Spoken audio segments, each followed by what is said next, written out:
the tool addict. Woo! Let's get pickled. What is going on, fellas? Are you guys ready to rock and roll tonight? Huh? Woo!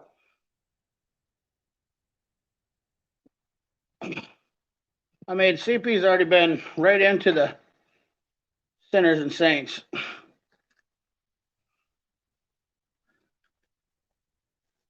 Oh yeah! What's up, AgTech 45? Woo! We are getting down.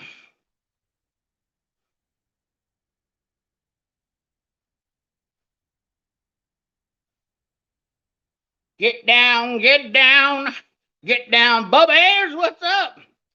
Get down, get down. Woo! Party is started. You guys ready? Are you guys ready? Do you even know? Dano, what's up? Chris Laley, what's up? Trying to get everything fired up here.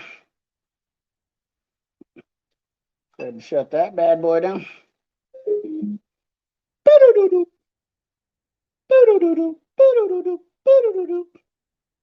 Shut the volume system down.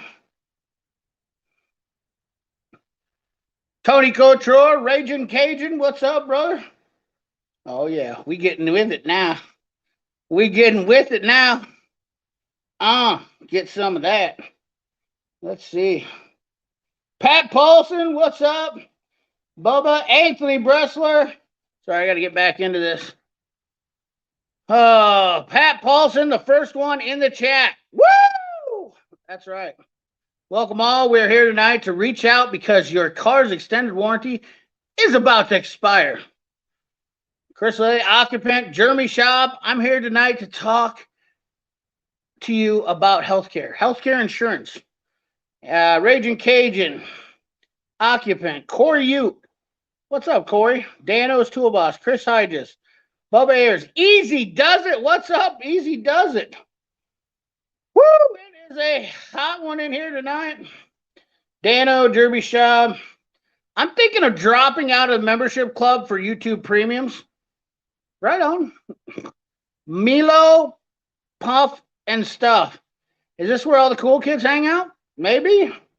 Oblivion. Started my first job at a shop and really appreciate your videos. You helped me out to find actual good tools for the best prices. That's what we do here.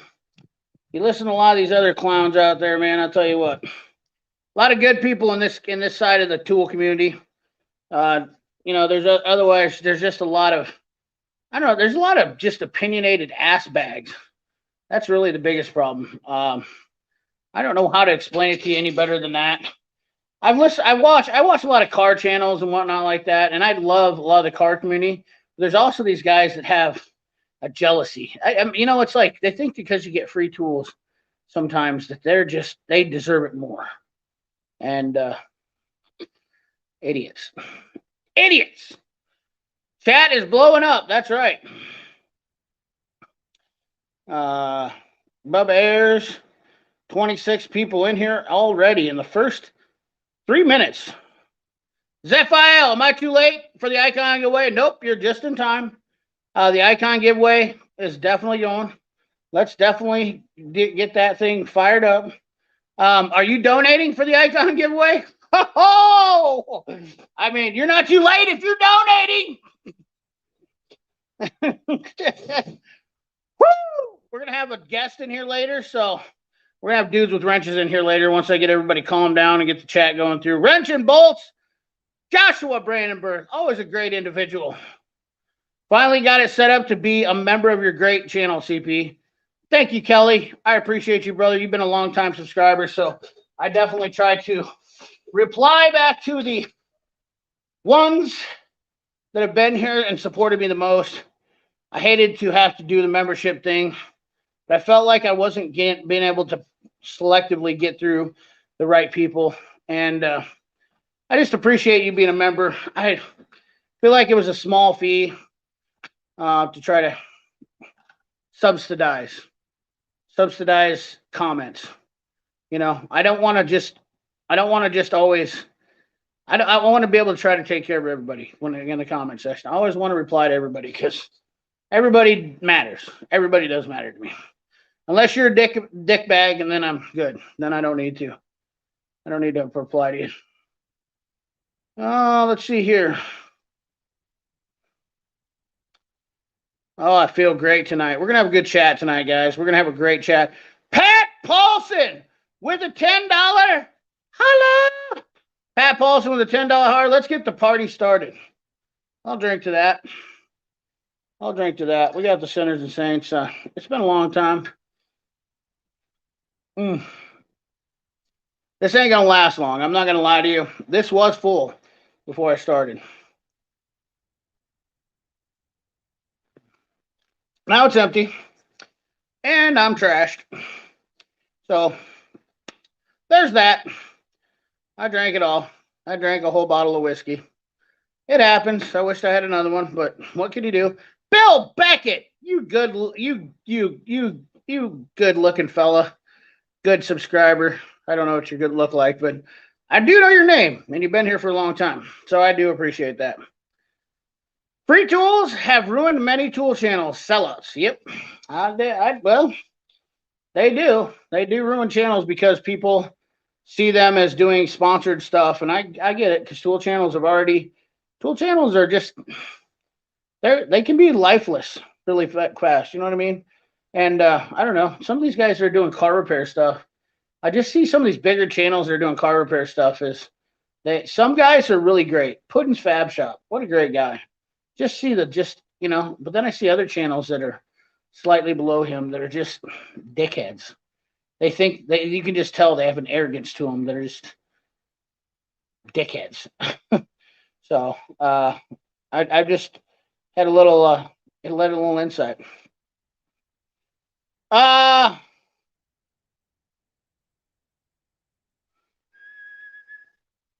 me see here. Let's get caught up in the chat. Bill Beckett, everybody. You guys always say hi to everybody. It's fantastic. Word Payday. Hi, Dano's Toolbox. This channel is why I go crazy. Josh, you're a great dude, man. Josh, I can just imagine you're just fired up. CP, the Tool Addict. Believe it or not, I own Zero Icon tools. Damn it. Then how are we supposed to do a giveaway? Happy Friday. Checkmate. How you doing? I've never seen an Icon tool in person, only pics, right?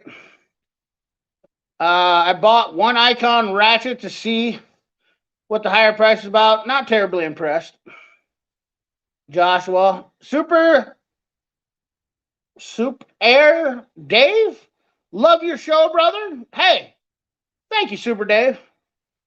Bub Ayers. Hey, what was the full name of the Posey? Some Pussy energy drink. That's what it is. Some SOM Pussy. Some Pussy. Yeah.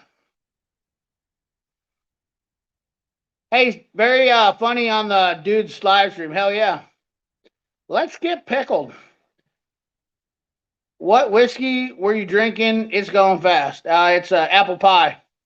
Iowa. So my buddy, he does some distilling for Iowa Distillery, and he's dropped me by a bottle. It's called Sinners and Saints.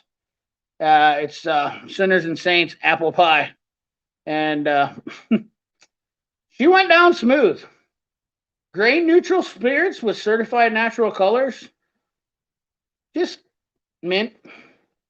I drank the whole bottle. I might do some wild stuff tonight. I'm glazed over. Can you tell? Woo! Diabolical. Hello, everyone. This is Island Bay on the screen. I'm an island boy doing island boy things. I got your message. Island boy. I'm an Iowa boy doing Iowa boy things. So I'm doing Iowa boy things. I buy lots of tools. Raging Cajun, how you doing? Let's get wasted, buddy. Benny Bass, what's up, brother? How you doing? Oh man, I should come over and see you, man. I completely, yeah, dude. It's wintertime. I'm slowing up a little bit. I need to come over and see you, brother. Nick Hildebrettel. Hello, all. 47 people in the chat. Woo! How's everybody doing tonight? Hold on here a second. I just got to check on something here real quick. I just got to check. I just come to say, O Sharma, Ropatari. Let's see what we got here.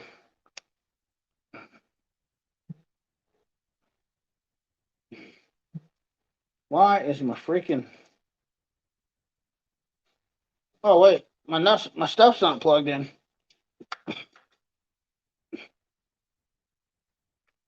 Just pickled. Just pickled.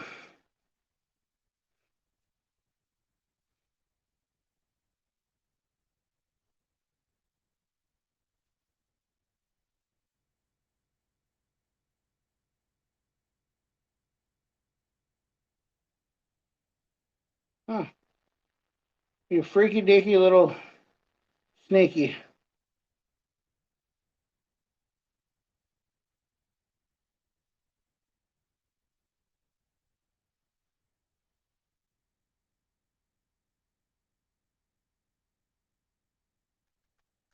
My keyboard stopped working. Dang it. Shenanigans. Shenanigans. Oh, there we go. Working now.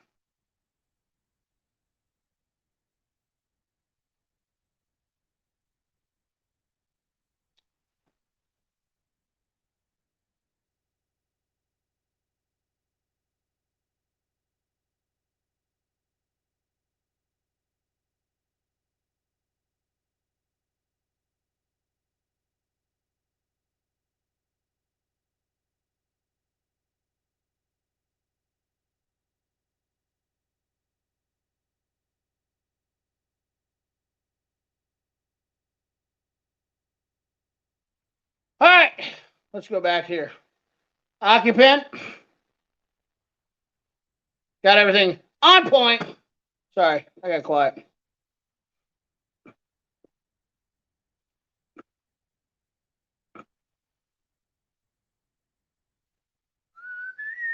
I'm an island boy.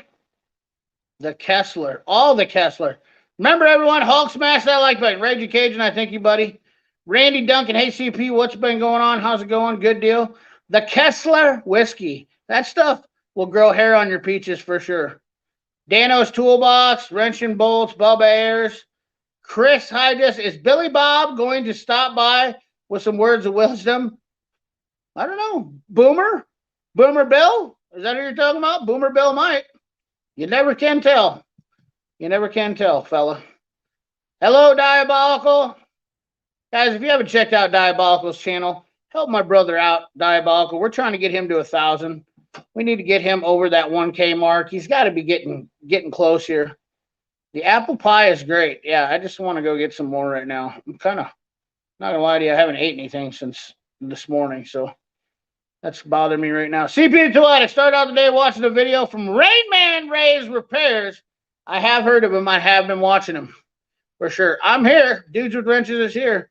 We'll get you on here in a little bit once we get everything calmed down. Mark Schumacher, the outlaw, the other outlaw truck driver. We got to salute our truck drivers, Raging Cajun. Raging Cajun was here first. Larry Borgstrom, Mark Schumacher. They are the #1 truck driver fans of the channels. Those guys are the kings of truck drivers on the channels because they were here first. Larry Borgstrom and Mark Schumacher were the first. And then Raging Cajun came along. But they are the king of the truck drivers. I might be missing somebody else. Don't let me do that. Thanks for woo. Yeah. Oh, yeah. I've done the woos for sure. Yes, sir. Worked on some cars today. Put a transmission shift cable in. Put a starter in. Put a transmission in. All in the same day. That's more than I see some of these guys rebuild old cars. I mean, I've seen guys that are trying to start a car and in a video all day long. I've done all that in one day. Hit that like button, people. Come on. Hey, Bill, how's it going? I'm an island boy doing island boy things. Hello, good people. What's up, Phil Lewis? Something to watch. CP, what's up? He says, he screams at CP, what's up? Happy Friday, watching you on the big screen tonight. Watch out, that takes up a lot of space, fella. You know, that's a lot of freaking space. Gotta love this Iowa. Oh yeah, dude, it's great tonight. For sure, Benny. It is freaking phenomenal. I don't know why I'm just hanging out in the garage tonight. I guess it's better than being in the house, right? So, got a cold, quick. Feels like I have to been asking for leaves for a month and still a lot left. I can't believe the leaves are finally hitting the ground in November here in Iowa. What an absolute treat. Oh, did you guys see? Did anybody notice? Da, da, da. We got the American flag hung. We've got the thin blue line. We've got the Mac tools. Look at this. Flag Central here, fellas. Look at that.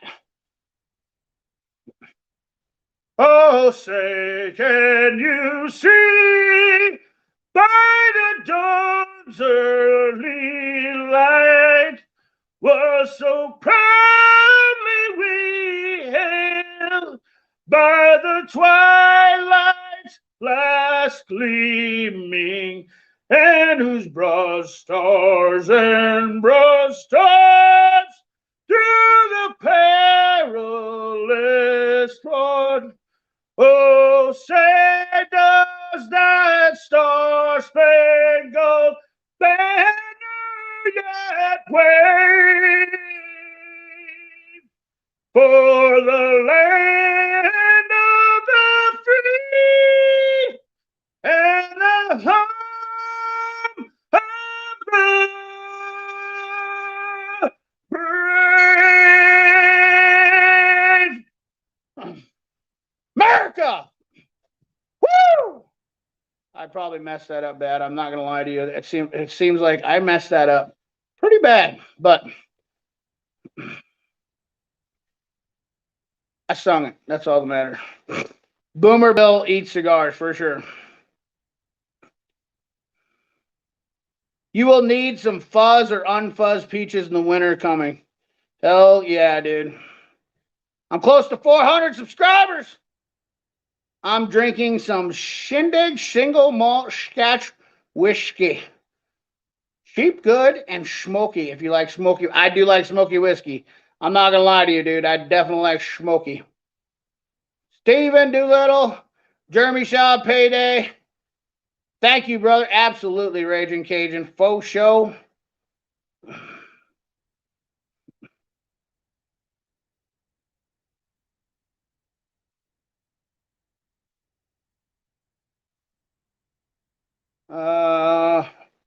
I got messed up here.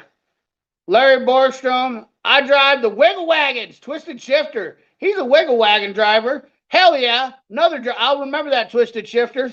Woo! We got the truckers in here, boys. Micro is telling us about the truck. Holy smokes, Destroyer. Thank you, Destroyer 1320. You are awesome, brother. Man, great live stream on Tuesday. I'm going to be on Destroyer 1320 live stream this Tuesday. Is that right? I don't remember. I'm bad about this. I don't keep a great schedule because I have everything in my schedule for working on cars, and that's all I care about. Everything else is, I like to just catch her by the heel of my foot. I've hit that like button. Larry, thank you, brother. Hey, Steven Doolittle, Larry Borstrom. Are you filming with a new camera? Yeah, I am. I for sure am. Hello, Steven. Greasy Shop Rag, welcome from Central Wisconsin. Grimm's Auto Service, another Iowan. Yeah! Go fight for Iowa. Woo! We are fired up here. I need some more whiskey. Salute! Yeah, so you need to check out Destroyer 1320's channel because you're gonna want to get those notification things. Be over there on Tuesday. We'll have a pretty good one over there. He does a great live stream. A lot better than mine, junky one. This is the new intro for sure. This is the new intro for sure. America. I want to send you a Canadian flag. Oh yeah, absolutely, dude. For sure, Bimmer guy. I'll get you my address. Email me at cpthetooladict.com. I'd love to have a Canadian flag. Faux show. Play ball. Play ball. Gentlemen, start your engines. Hell yeah, dude. Flag display is awesome. You hired for the Super Bowl, for sure. I don't know about that. You're hired for the Boston Brewers. Let's go, Brandon. First show. I bet Henry is loving this America. Yeah, hell yeah, dude. No, he's in the house. Roseanne would be proud. CP Opera. Oh, God. What happens the last Saturday? Old Buckeye was a little tough. Old Bucky was a little tough. Oh, yeah. Bucky. Roxanne. You don't have to worry. Oh, whoops. I got to get caught up here.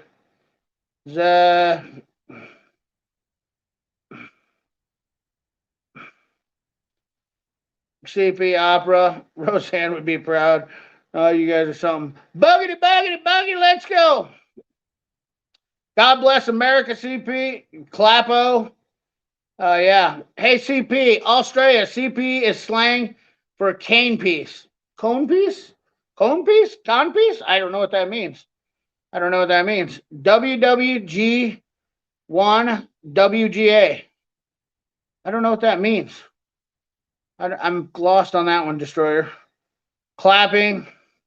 Forgot anyone? Hello? Hell yeah. CP, what is a budget-friendly brake flare kit? Glad you asked, Raging Cajun, because right here on the channel, we talk about tools. We help fellers with advice. And I'm going to tell you right now, the best brake flare kit you can ever get is a Lyle tool. 33, 260, you will not regret it.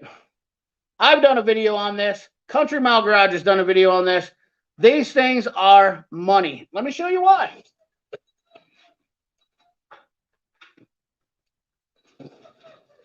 First of all, the tool is foolproof to use. Second of all, it is compact. This is an upgraded version of the old, that little thing that you used to slap them together and try to pop them out. But this does your 1/4 inch and your 3/16 lines. And you don't have any way to screw it up because you just stick it in there. It bottoms out. The kit is so simple to use. Practically a child could use it. I'm telling you, this little thing right here, best one. Not only that, you get in a tight space. You want to do it on the car, it's absolutely amazing. I can't thank Country Mile's the one. I got to give him the credit for running across this because he found this. I've used this a buttload of times already. My favorite kit by far. The old one, out the window. If you're using the old flaring kit, not worth the money, in my opinion. You can screw up flares. This one, you cannot screw up a flare if you tried. And it's only like $70. These flaring tools, sure, you get a few more varieties on them, but these are obsolete, in my opinion. Doing this old method where you're fumbling with this and trying to get a flare in there and hold all this and the brake line and all. Yeah.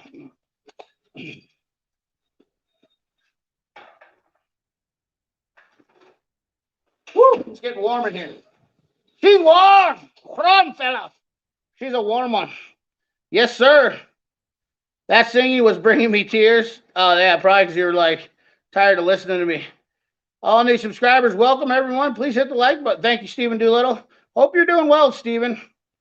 Dude's brother, Stephen Doolittle, Tavo.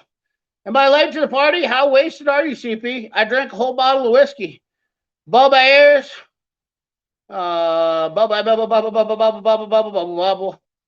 Bubba Ayers. Jeremy. What happened last Saturday? Old Bucky was tough. Yep, old Iowa got their asses whipped by the Wisconsin fellas. Ain't no doubt for that. Money for whiskey. Thank you, Raging Cajun. Definitely appreciate that support. I got to put the tool back before I lose it. That's how things get lost. We got to stay organized around here, fellas. Woo! Woo! I wish I had a better. We need to just get. Can we get more views on this? Can we just?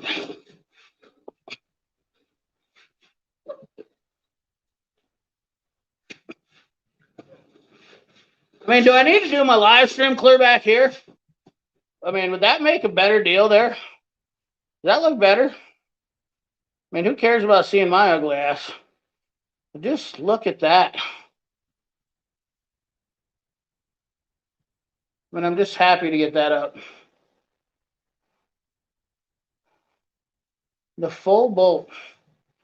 Whew. I'm only halfway through the old shop. Destroyer, I hear you. Draw Legos. What's up, Anthony Robles? Oh, no. Oh, no, Anthony Robles. Can't draw, brother. Nick Hildebrandel. I can make it.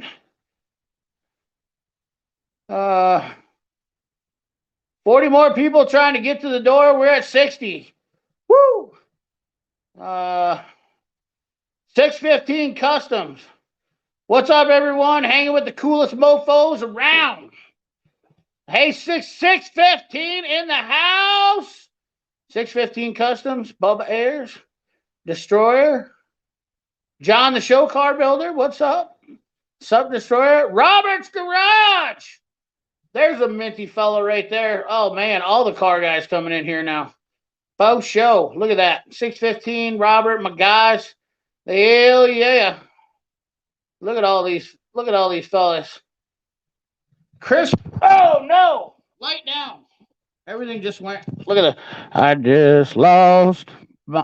Maybe I should just do it like this. Ladies and gentlemen, welcome to the live stream tonight. It's a little bright in the guy's face. I hate this camera stuff. Such an amateur. I mean, what do you need all this fancy garbage for? I'm not that cool. Just took a microphone to the teeth. Ugh. Let's see here. Chris Massey. You put a pot in a cone piece and put the cone piece in a bong and smoke it. Oh, okay. Well, I don't know about that stuff, obviously. Not very good with that. Haven't I used my flare kit in years? What's up, Henry 3R? Whew. Man, I'm behind, ain't I? CP, talk about the article. Oh, yeah, the article. Yeah, so I had an article written on me from P10, which is Professional Tools. Emily did a little deal on me. I should put a link in the description for that, shouldn't I? Let me see if I can find that. I'll put a link in the description so you guys can read it. Or I'll put it. Actually, I'm going to put it in the video after it's over for you guys. It's actually on my community page. What am I talking about? The link for my community page. I believe. Let me see. It's on my community page. The link is. Ding dong, son of a gun. Your channel. See if I can't even look at my community page. So yeah, I believe it's on my community page. There's a link in my community page for an article. Professional Tools did a write-up about, it's called Bigger Boxes. I don't remember. And they wanted to talk about me just doing what I'm doing. I went out on my own and took all my tools from the shop and started out on my own, and now I'm doing what I'm wanting to do. I'm working for myself. And that's basically what it is. It just talks about my boxes, my love of tools, everything you guys know, and some more. Talks about my brands, the companies that I love the most, and my background as a tool dealer. A lot of that stuff I think you guys know, but just good stuff. Patch of Heaven Farms, what's up? Yeah, Professional Tools and Networks. It's online. If you actually search Google CP the Tool Addict, I'm pretty sure. Let me see here. Actually, I should just do that. CP, just Google search CP the Tool Addict. Tool Addict.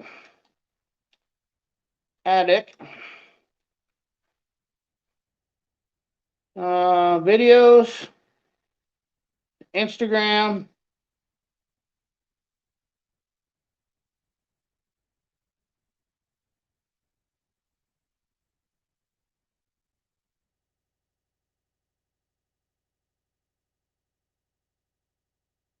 What the hell did that do? What the hell did that do, my friend? Good Lord. I don't have TikTok on here. Get off my screen, fella. Yeah,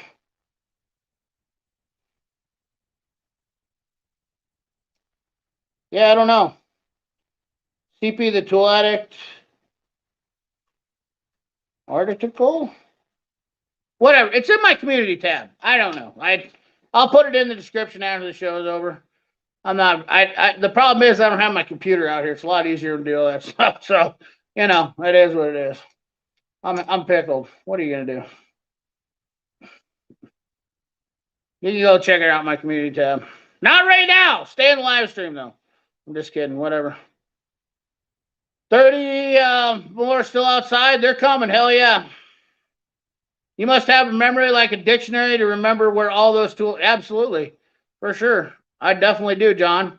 I remember the tools. I remember what I bought. I've just got a memory like a steel trap. Once you organize, it's either Suburban Beard Deals. What's up, Party Beard? Suburban Beard, I apologize. I got your email. I forgot to get back to you. I've been so busy. Barely been having time to even put up videos. I need to get back with you on your email. Definitely interested in talking to see what you got going on. Don't give up on me, buddy. Don't give up on me. Just been one of those deals. Wait, Suburban Beard Deals? Is that the same guy? What? Wrong account. What's up, Party? Oh, okay, Suburban Beard. Gotcha. So I'll make this place get crazy. Grandstad, on the topic of brake lines, what's your favorite flare nut wrenches? Snap on. Snap on, snap on, snap on. Snap on. Favorite flare nut wrenches. And wouldn't buy another, wouldn't go without them ever again. Let me silence these guys. Let's see here. Woo!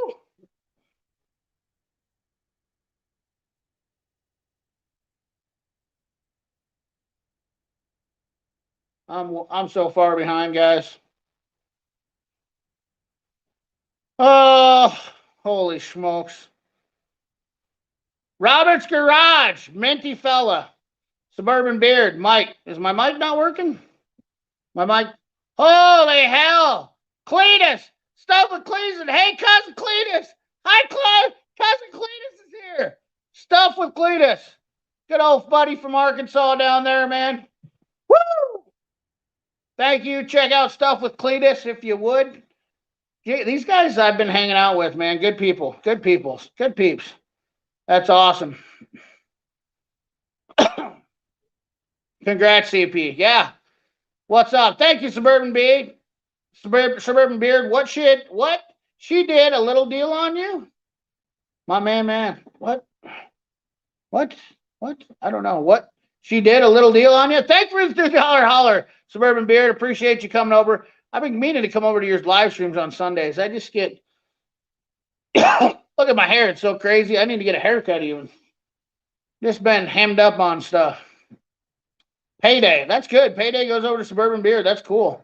What are your thoughts on Silver Eagle line from Matco?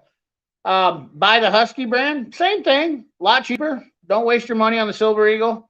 Not a big fan of the secondary brands on tool trucks. Just not worth the money, in my opinion. I read it for the articles, for sure. Oh, I get you. What? She did a little deal on you? Yeah. She did an article on professional tools. Yeah, it was on P10, tools and equipment. I don't remember one of those. The article, I need to do it. Making a centerfold in P10. Check out the drawers. Yes, there you go, Gilmans. Thank you for saving me finally. Yes, I read it for the articles for sure. Absolutely. What's up? 555555555. Mar, are you in the Philippines? 555. I've asked you this before. I don't know if you ever answered me. Cummins Tech 2020 finally got moved over here to the new shop today. Well, congratulations, brother. I'm glad everything's going good for you. Nice, Cummins Tech. Chris Freeman. What about the tools we buy multiple times because we forget already had it? Yeah, that happens. I've been there and done that. Home shop looking good. Thank you, Tom M. This out flood this joint. Yeah, hell yeah. Share this out and flood this joint. For sure. Thank you, Destroyer. Zachary Larson. Hey, CP, have you seen the Caprice new angle wrenches? What's your thoughts? I have not seen the Caprice new Caprice angle wrenches, but I'm going to check them out. We'll let you know. Can't stay in touch. How do you like the Mac Tools jump starter you have back there? Henry 3R, it's the best. And it's really a JNC Core Automotive, JNC 660. So I just got a deal with them through the Mac deal. So it wasn't like I would have bought a JNC had I not bought this one. But it was a deal with a battery jump pack deal they had, which made it reasonably priced. Midnight Garage, yeah, good to see you too, brother. If I have an Instagram anyone wants to follow, free show. Yeah, absolutely. Ordered that brake flare kit for $64 on Amazon. Sold it. You'll enjoy that for sure, dude. Thank you, Pat Paulson. There's the article. Big time boxes with Chad, Mac Tools, and Cornwall Quality. The garage article on Vehicle Service Pros. So there's the link in the description. Appreciate that. Very minty of you. Big Block 42. I only buy Taiwan. What's up, Big Block 42? I don't believe you for some reason, Big Block. I think you're fibbing to me. I think you're fibbing. Appreciate you guys, man. 37 minutes in. What up, CP? Ratfink. Yeah, absolutely, dude. Ratfink. You see him back there. Right there's a Ratfink. Are the XL double box wrenches any good? And is the claim warm? Easy to claim? What? Double in box wrenches? Are you talking about the Capri ones? Oh, look at that. I called up the chat. Fantastic.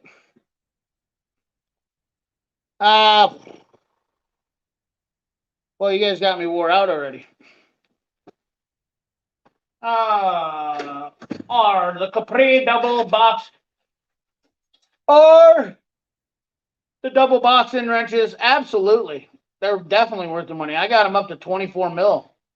And they're tools to have when you need them. And they're amazing.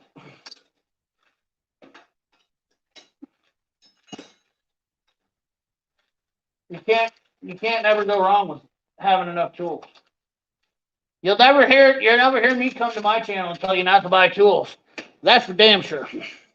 That's a huge. Let's see here.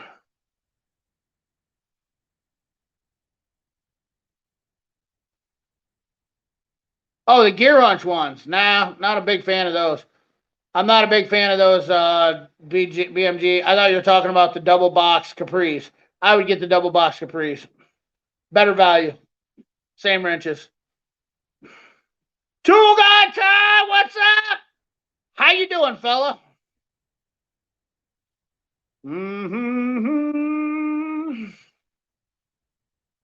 Hey, Ty.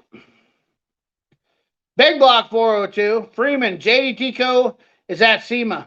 Oh, yeah. We should talk about SEMA. What is boxes? Chill. What? What is that? What in the haymaker did you put in the comment section there? Oh, big fan of double box cats. I can't see that stuff in the StreamYard. Had to look on the deal. It looks like Chill Wasiba. The StreamYard doesn't show that, so yeah, I definitely. Snyder Classics, what's up? Yeah, I can see the thumbs up. I can see simple emojis, but after that, I'm just damned all to hell. Let me hold on here a second here, fellas. I got to do something real fast. Gotta do something real fast.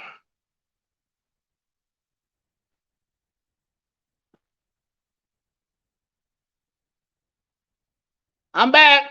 Did I go sideways? Were you scared? Is Hot Rod Dave in here? Hot Rod Dave! I have a few Schumacher ones. May have to try something new. Dave, if you're wanting something reasonable, the old holy shit, that was fast. That was freaking fast. Was it now? That was fast. Yeah, that was freaking fast. Like I just sent it to you and it's like, boom! Shakalaka. Hot Rod Dave, yes, I would definitely check out the JNC from Corner Automotive 660. Or the 345 if you want to spend a little bit more money, you want something compact. But the JNC is about 130, 40 bucks everywhere you go. The old green gem right here. And it just doesn't break a guy's wallet, but it'll last you. I'm not joking you. This thing, I've got one that's 8 years old before it went bad, but they're $85 to rebuild. You just can't beat the value for lead acid batteries. Not a smart battery one, but anyways, I just drank a whole bottle of whiskey, dude, so you're in trouble tonight. Oh, my. I mean, I don't usually drink, but I'm pickled. Pickled good? And this thing was full. It's no longer full. I drank a whole fifth of whiskey already. When I told you I drank what I drink, yeah, it happens. You just did that as a preparation? That's a nice bowl. It's a nice bowl, isn't it? What's up, Breadline Gary? All right, so here's dudes. Dudes is a dudes. Dudes is a dudes. Robert, dudes with wrenches. Dudes with wrenches. If y'all don't know who this guy is, he's legend. Legend. I want you to give a nice warm welcome. Give a golf clap for our friend Dudes with Wrenches. Here he's an Iowa fella, so he's automatically one of us. He just gets pulled right in and instantly. Dudes with Wrenches, he's got a channel. I need somebody to post a link. Pat Paulson, if you could post a link, I appreciate you being a hell of a moderator or somebody else. I don't care who. I got to learn to utilize you guys in the Blue Wrenches because you're sitting there and you could definitely help me out with that. But we're going to have ourselves a little meeting here, a little meet and greet with Dudes with Wrenches. I'm going to let him tell about himself. And he's got a hell of a car collection. Like, I mean, legit mint. I mean, if compared to my car collection, it's huge. I mean, this is like I'm a junior high in the shower room and you're college. Okay. That's the difference. So, yeah, I'm not going to go there. All right. Yeah. All right, fellas. College stuff. So, I got something you can utilize. Thank you, Kalidas, for putting that in there. Dudes with Wrenches, putting his channel in there. Real minty fella. Dudes, why don't you go ahead and tell us a little about yourself. I'm going to let you take the floor for about 5 minutes or so here. All right. I want you to just say whatever you got to say. So, Dudes with Wrenches, that's the channel. Originally started with a lot more dudes than just me. It's kind of an idea going with a lot of friends. We hang out, work on things. Not so much these things, but things. So we all kind of collect, a better word for it's hoard, if you want to admit to your defects in life. Hoard a lot of cars. So there's always a lot of just buying and dreaming about what we're doing with them. And what it comes down to is a lot of guys do that and then nothing ever gets built or done. So we tried to get together as a group to complete things. It always comes down to budget, money, time. Like anything. Yeah, yep. Like anything with cars. So, this channel was to try to inspire us to complete something, put out content to, hey, let's do something and get it done. And maybe this channel will force us to do that. It's slowly evolved into some other things, but it's kind of staying true to that. So we essentially just work on stuff, mostly mine, because time and budget don't work for other people. But we're getting there. I'm talking to some people into doing stuff on theirs too. I don't want to make it all about my things, but no, that's what it comes down to sometimes. Right. So it has helped significantly doing the YouTube to try to really force myself to complete things instead of just buying more stuff and thinking about what I'm doing with it. So motivational. Yeah. So that's kind of what our channel is. We just generally work on things. I've kind of given up on the ideas of making everything into a race car or a pro touring car. I just want things to run and drive so I can enjoy them. I get tired of thinking about driving a car instead of driving it. So general maintenance, general everything. Just put it on the road and enjoy it. That's about it. I like it. I like it. And you know what? I honestly had somebody that made a good comment to me today. They said that there's a lot to be said for getting something up and running first, or getting something moving, and then making it changes or whatnot from there. I kind of like that approach. It's more gratifying and rewarding when, so like if you got to say you got to go out and get a car running, at least you can drive it, move it around, and then do things fixed. So like work on a quarter panel at a time, or work on something else at a time. Work on doing engine stuff versus tearing the whole car apart and trying to rebuild it. Yep. And I honestly see, how many projects have you seen that people tore them apart and they never put them back together? I got 5 of them sitting around. Right. It just happens. And that's definitely something that I've been thinking about even more than ever is that if I'm going to do a project, why not just make sure I do a project that's getting it running and then make changes so that they're more motivational, Yep. I kind of like that. Instead of tearing it all the way down, make it run, enjoy it for a little bit, and change it as you want to. Well, and see, I've said this time and time again to a lot of people I know. My dad has had a lot more cars than I've ever thought about in my life, and he has gotten a lot of things up and going. But I've always watched him do a lot of projects where he blows it all into pieces. He has these cars he drives and enjoys, and then he has these projects that have just sat and stagnant for 20 years. And then it gets so out of hand of what he wants to do with it, and he loses ambition, and he just moves on to the next thing, blows another car apart, and then it's a pattern. And I got into that pattern myself at a younger age. I have those same projects sitting in the barn that aren't ever going to get done. I know they're not. And it just gets to the point of do things you can finish in a timely manner. Set a goal. Don't make it so ridiculous. I'm going to build a Pro Street this. Everybody can have one of those sooner or later. And if you want that to be your one car, that's fine. For me, my opinion is I would rather enjoy the ability to walk out in my front yard, pick from 5 running and driving perfectly maintenance vehicles.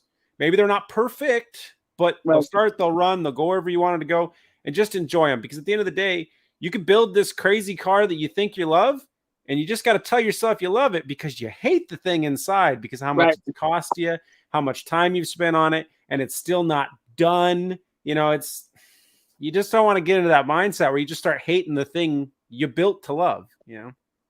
Totally agree. And I definitely think that's great advice. In any aspect, it doesn't even have to be cars, but in any aspect, don't tear apart your living room. If don't tear apart your living room all the way, replace the floor or something like that, do some painting, whatever. I mean, I've seen guys' houses that are the same way, man.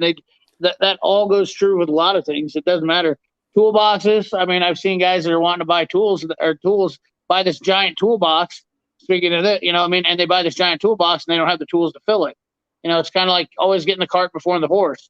Now you got this pretty toolbox, but now you don't have any tools in it, and you're broke because you're spending the money on the toolbox. But nonetheless, let's talk about tools since I've already switched the subject up a little bit. What's your opinion on tools? What is your tool? What's your tool situation like? Like, what's your go-to for getting tools? What's your wants for getting tools? Like, what's your tool collection like? Would you say your tool collection is middle of the road? Would your tool collection be budget, or would it be higher end? I'll say this about my tool collection. I have lots of the same thing, and I progressively bought more or better tools as I use them. So I mean, like everybody else, I started at the Harbor Freight when I needed tools, and I needed tools to fix something because I needed it to drive to work. It wasn't a project car. It was, I need to fix this because it gives me my livelihood.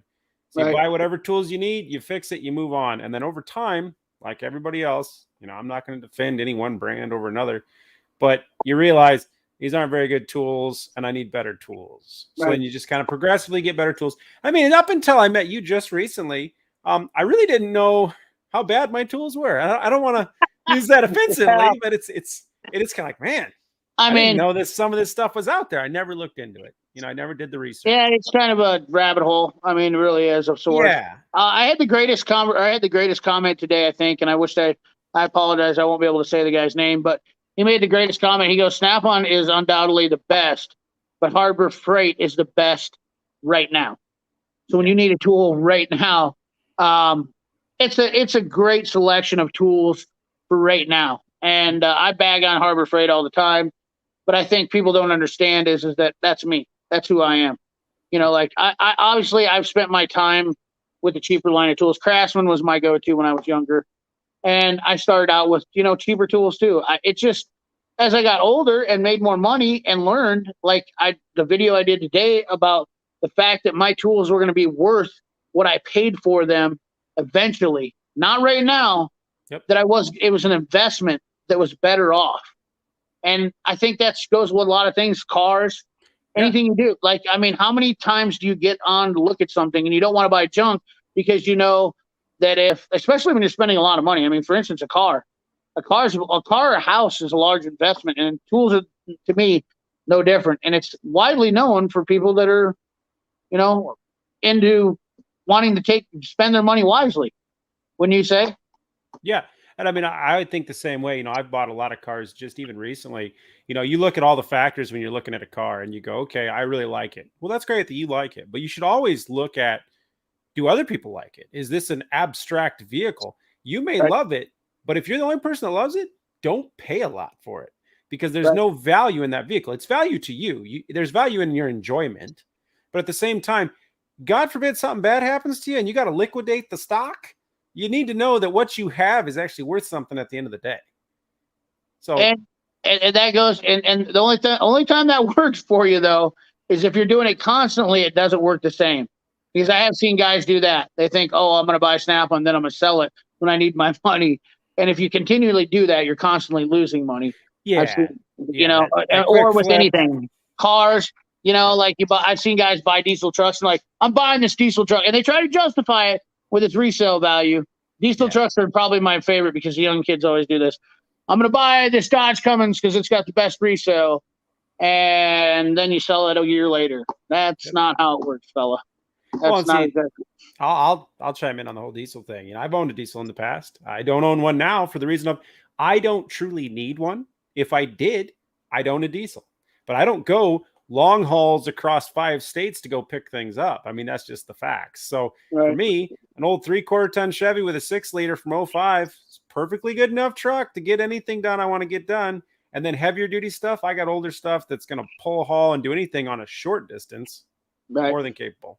So I tell everybody the same thing on that. It's not worth the money to maintain something like that if you're not using it. Right, exactly. And there's definitely overkill. This is a great comment from Cletus because I know he meant to say it as for fun and for a laugh, but the reality of it is a junk car, and I want to get your perspective on this. Can a junk car be worth something? Oh. Can you make something of value out of any junk car or most junk cars? Well, I mean, it depends on what we're classifying as junk. I mean, we're talking about it just needs some maintenance and it's cosmetically okay. I mean, I've worked on some junk. I mean, we live in Iowa. Rust belt cars, when it's rusted to the just door handles, not much you can do with that. I mean, it's scrap. So, I mean, you got to let's start with the basis of it's a car that can be repaired. We'll call that a junk car. It can be repaired, but nobody wants to show it any love.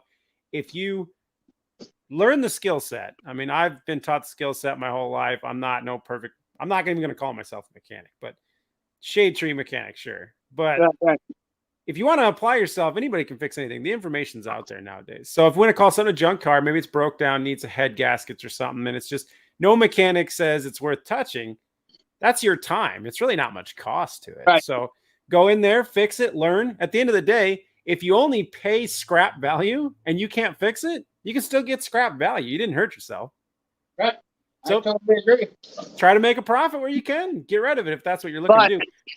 On the other aspect, I'm thinking about like the Volvo back there, because when we talk about junk cars, can you add value to that Volvo by doing something such as the LS swap? Would that add value to that car? Would that car be worth more, or would you put if you did it right, budget friendly wise, I think the car would be worth more. Yep. I think with this car here, perfect example, these cars are not worth much. I mean, they have a value. I mean, you can pick one up running and driving for a relative price and you can enjoy it. I think it's a very comfortable car as much as I've sat in it so far. As long, you just get away from the smell and you're okay. But you put an LS motor in this, there's a lot of people who love LS motors. Yeah. And it's a very drivable car at that point. It's still very comfortable. You're adding a lot of power and performance to it. I mean, visually appealing, not my thing. But there's a lot of people that love wagons, and it's still a pretty luxurious car, even from the 90s. I think this is probably still more comfortable than a new Kia. So, right.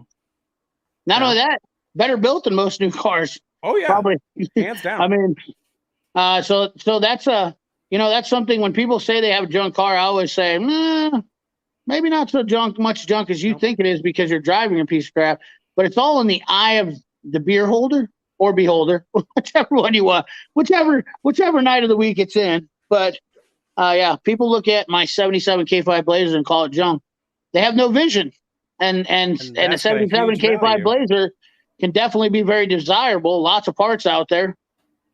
And I'll say this, I don't want to cut you off, but I'll say this just before I lose my train of thought on it. No. But I've already done it. Anyway, start with a car that is fixable. I think too many people get caught up in the idea that they can buy something out of a junkyard that's completely rat trapped. If you have a perfect skill set and you're a metal worker and all that, go for it. Show off your skill. But at the same time, your time does have to count for something. Yes. So a lot of people overlook it. They do. Yeah. You try to go, well, I only got 3,500 parts in this, but I got 350,000 hours in it. Yep. And I've learned that the hard way. I've spent too much time and effort. Once you're in, you can't pull back out. So as a mechanic, I data labbed all my time now. I mean, I learned it not from being a flat rate mechanic. I learned it from being just a mechanic in general. I gauge too much shit by hours. And I'm not joking you about I gauge stuff by hours by just what I do in a normal day. If I tell people, I go, my time is worth money. And people are like, you're just a jerk. And I'm like, really? I'm a jerk because you think it's okay for me to go run over this place and take a half hour of my time when I could actually be working on something, making money during that half hour. Is that really doesn't, and people don't have that mindset anymore. I see that a lot anymore. I'll add something to that caveat. When I hear people say, my time is worth money, it all depends on if you're enjoying the time you're doing. Because obviously right now, we're not making money doing this. I mean, this is a waste of time and money. Yeah, but at the same time, we're both enjoying it. There's other people enjoying it. We're adding some entertainment value to that. That's correct. I'm the same way. My job allots me, if you want to work, just come to work and do something. There's always enough work to do. So at any point in time, I look at everything I'm doing and go, I could just be at work right now making money. Why am I here doing this? So anytime I take on a side job that's paying nothing, I only do side jobs anymore. I used to do it quite frequently. I used to work on things for people. I used to cut trees. I used to do lawns. Oh, yeah. Weld, whatever could earn me money, I did it on the side. Right. Now that I have the job I have now, I really don't need to do any of that because it's a waste of my time. I can go to work. So when I do take on side projects, I'm not going to call it a pity, but it's just, I understand there's some people that can't afford a good mechanic, and I understand what that costs, and they need that car. So I'm more than willing to say, okay, bring the parts over. I'm not going to charge you if you're willing to do the work and just let me show you and give you the space. Right. If you don't want to do the work, drop the car off and leave because I don't want you here. And it's going to cost you this much, and I'm probably not going to be much cheaper than the mechanic. So what do you want to do? We're gonna circle back to that real quick. I want to touch on Monteville Mustangs deal, and then we're going to circle back to that because I want people to keep that fresh in there. Junk cars can come back in style and just look at the price of box Chevys. That's absolutely 100% true. And that reverts back to that. But now let's go back to the other statement before I get off track here and lose what I'm doing. That brings up an interesting point about you helping somebody out. I find that to be, let's get the likes up, 97. Let's see what's going on here in the chat real quick. I'm doing a squirrel thing here, me, ADHD. LS Swap, it's done right, made dependable. Yeah, absolutely. JD Dennison, what's up, brother? Welcome to the chat tonight, member. I appreciate that. And when you crash it, congratulations to Hot Rod Dave too. He hit 1,000 this week. I'm pretty awesomely pumped that he's at 1,000. Definitely, that's cool. Appreciate that. When you crash it, one of the safest on the road. Yeah, absolutely. Larry Borstrom, older GM, motors better. Yeah. March A square body truss are worth the money in New Day. Absolutely. I gotta get caught up in the chat for this reason because those guys are hand, and then I start getting behind. I realize in order to keep these conversations going, you gotta go. talk and then catch up in the chat and talk. And it's like, and I'm drunk, so that's even worse. Hey, yeah. Apparently that whiskey wasn't very potent, though. I'm not gonna lie to you. Learn to gauge value during time. YouTube is a hobby for sure, 100%. It's absolutely a hobby. I couldn't have put engine on the Escape and had. Oh yeah, but exactly. You definitely got to know when to make the right call on that stuff. That's a great point too, Cletus. Absolutely, making a great call on whether the car is worth the money to put into, whether or not you can. And as a guy that I know buys and sells cars, and I'm kind of the same way, that's definitely something that always runs through my head, you know. Whereas you got to always be able to have that ability to sort that out. Project cars are worth what someone was willing to pay for in the project. Yeah, you definitely got to see what it's worth on the market before you do that. You're welcome, Dave. Absolutely. Groden Silder, what's up? Watching 80 likes. Come on, everyone. Hulk smash the like button. Thank you, Raging Cajun. I appreciate you being a big supporter of the channel. What's the proof on that apple pie? Not very good. What happened to that right there? What just, hello, fella. Waiting for IV cam. I don't know what that means. He's got to get dude's just got an IV. We're just going to keep going. Dwayne V is late. Give me a cherry root beer Riviera. Hell yeah, that sounds fantastic. Dwayne V. Federico got a truck with a broken valve spring. Should I put a scope on it to look at a piston? Oh, a bore scope for sure. Absolutely. Look at a valve spring. Yeah, absolutely. You want to see if it damaged the piston. You're definitely going to want to look back up at it. Pat Paulson! Can't put value on my time. It's worthless. That's violent. I don't know. Hopefully dudes comes back here in a second. Can you still hear me? Oh, I can hear you. What? Oh, we lost you on the camera. Yep. Give me a second. Lost you on the camera, but we can still hear you. He lost connection. Thank you, Pat Paulson, for the $20 super chat. Appreciate it. Circling back with dudes until, are you going to get your camera back on, or is that going to be gone now? I'm working on it. Okay, I'll just keep the chat going for a second then. I'll let you work on that. I'm going to just pop you down. Remove from stream. I'm going to pop him down. Whoops. Oh, he's still down there. Oh, he's back. He's back. That was quick. All right. So it happened. Sorry, I'm late. Larry Croft, thank you, brother. Thank you, Pat Paulson, once again for the super chat. I never feel like I can ever say thanks enough when that happens. I don't know. It makes me, I can't. Anyways, so circling back to mechanics. So I'm a professional mechanic, I guess. I don't ever call myself a professional mechanic, but I work on cars for money. You, on the other hand, I trust you as a good. I hate to say the word DIY because DIY seems so amateur to me. And I feel like you're above amateur, so I would say a moderately, relatively intelligent person when it comes to automotive repair. Well, I mean, to give my background, not to jump in there, but my grandfather owned a certified transmission and repair shop for 40 years. So I worked in there as a young kid and did brake changes and oil changes, basic stuff, transmission rebuilds. My father was a mechanic for 15 years, and my mother was a mechanic for 8 years.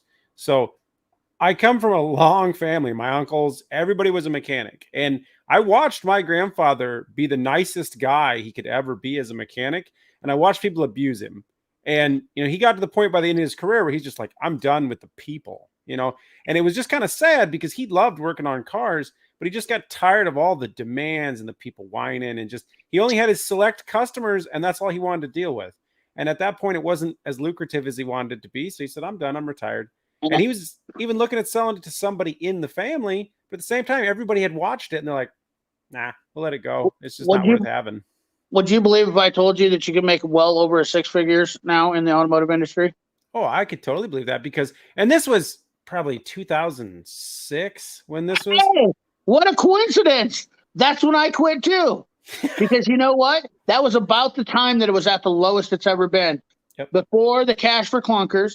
It was when the economy was really thriving and a lot of things were going big. And I'll be honest with you, the dealerships had you bent over a barrel. Technicians were a dime a dozen, and a lot of people were coming in, and they were treating people like crap. And guess what they were telling? And I tell you what, I watched a fantastic interview with Micro. And if you guys don't know, Micro is by far above John Wayne to me. I don't care if you don't like that, but I like Micro because he is a man is on the same mission I am. And believe it or not, I am all about the blue collar man, and I am all about supporting trades. I grew up in a trade life, and you did as well. And there is nothing I have ever found that when I meet a blue collar guy that he has not been a just down to earth great person. And I can honestly say that with great faith that people that are in the shop, in the trades, they need to stand up now and be proud because they are going to be revered as some of the most. And Mike Rose said it perfectly. They could hire 100,000 truck drivers tomorrow, and they still wouldn't have enough. I mean, that is a massive amount. And the mechanics trade, I bet you could hire probably 100,000 mechanics, and they wouldn't have enough. You could hire 100,000 electricians, carpenters, plumbers, all the whole 9 yards in blue collar trades right now. And it's all because these clowns back in 2006, when your grandpa got out of it, and a lot of the older guys they was like, this trade sucks, and they were soured because the CEOs, the big shots were telling people, go to college, you don't want to be in blue collars, and now it's come full circle. That's the other way. And it's almost perfect timing because if you think about it, we're almost at 15 years, and it's funny because I did that video with the Snap-on stuff today, and I was thinking about that, and I was like, 2006 was when I became a Mac dealer. I said, screw this, and that's why I did it. 2004, maybe it's 2004, but I was so happy I was a Mac dealer in 2006 because I was glad I was out of the trade. Now I'm back full time again, and I got to tell you, I'm going to retire from this with confidence that this is going to take me to the next level now because being a blue collar person is finally coming around full circle. And I mean, that's just where I'm at. I got off tangent there, I think, a little bit. Yeah, you're good. But nonetheless, we were talking about you having. I trust your ability to work on something and know when to stop. And I think that's where some people definitely lose sight of things. And I feel like you have the knowledge and the wisdom to know, hey, this is over my head. I'm going to call for help or look for somebody to help me out. And that's really something that I feel is pretty cool to see with guys. And you understand that I'm not against you having cheaper tools or anything like that. Oh, yeah. I have no personal vendetta against anybody for buying Harbor Freight. I just like to jack around with people about it. Well, and the first part is like, I've pretty much sectioned out all my Harbor Freight tools at this point because I'll tell everybody the same thing. If you want to get into small fixes, it costs somebody a lot of money to go have their brakes fixed on their car. That's a very easy job to learn. You don't have to be a super skilled mechanic to do that. So if you just want to take on, hey, I'm going to learn how to do pads, maybe calipers, bleeding brakes, all simple stuff. Learn to do that. And if somebody says it's going to be $900 for me to do this brake job, say I'll do it for $300, and then just do it for them for $300. You're not going to make a lot of money at it, but then you can take that money and invest it back in your tools and then do your own work for free. So then you're not paying some mechanic yourself. Not saying paying mechanics wrong, but the basic things you can learn is always a good start. You don't have to try to tear apart a motor and replace head gaskets first gate out, Right, exactly. And that's great advice. That's absolutely, there's a lot of young fellas that watch my channel, and I think that's awesome that you just said that because it just backs up what I always say too, man. Learn what you know, do what you know, and don't try to get over your head. And nobody will ever as much as I joke around with people and dick around with people, nobody's ever going to really razz you for that if you say, hey, man, I can't handle this. As long as you're trying. And that's what's forgotten in this country is a lot of people just give up too quick. And stuff with Cletus, thank you for joining the membership. I appreciate that. I quit working on people's stuff, of course, except for my mom's and everyone else's complaints. And you're 100% right. And they always want to do it for free. Those days are gone, fellas. Those days are long gone. I've actually started doing stuff for people. I mean, just in the last few years, I've gotten a little smart about it, and I'll have no problem working on somebody. Hey, you're a plumber, right? I can do plumbing, but I'm not a plumber. Yep. So it turns into, you're a plumber. I can work on your car. You want me to work on your car and you come do some plumbing? This is an even swap here, buddy. Tell me you didn't do that back in the day. I've done that back in the day. Oh, I do it right now. I have two guys that are going to remodel my whole basement bathroom. I just get to watch because I put a motor in a Camaro and I fixed a Ford truck, and that's it. That is so awesome, man. That right there, guys, I'll tell you what, man. This is what I love about chats like this because they definitely show the perspective and abilities that people have to barter still. with their actual skills, and I'd love it. I love it so much. That's awesome. Sorry, I'm getting excited. While I'm trying to go with shop, I'll start, catch up the chat a little bit. I don't have any planned questions or anything. I just kind of shoot from the hip. You know how I am. Normally I'm actually calmed down now. I don't know if the whiskey did something to me, but too many goddamn billionaires ruined it. You're freaking right, Yeah. Mark. Absolutely. They 100%. Mark, you billionaires did ruin everything because they just basically tried to tell people to do what they do. And that's not how it works. You don't become a billionaire overnight like the next billionaire. The billionaires got that way because they technically got lucky at what they did. A lot of them. I don't care what any of them say. I mean, they were self-made and working hard.